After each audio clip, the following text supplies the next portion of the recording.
హైదరాబాద్ కోటి SBI ATM దగ్గర జరిగిన కాల్పుల కేసును టాస్క్ ఫోర్స్ పోలీసులు ఛేదించారు. ఇద్దరు నిందితులను యూపీలో అదుపులోకి తీసుకున్నారు.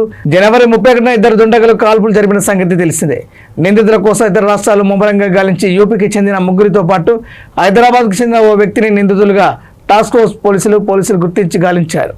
ఏటీఎం దగ్గర కాల్పులకు వాడిన వెపన్ను కూడా పోలీసులు రికవరీ చేసుకున్నారు.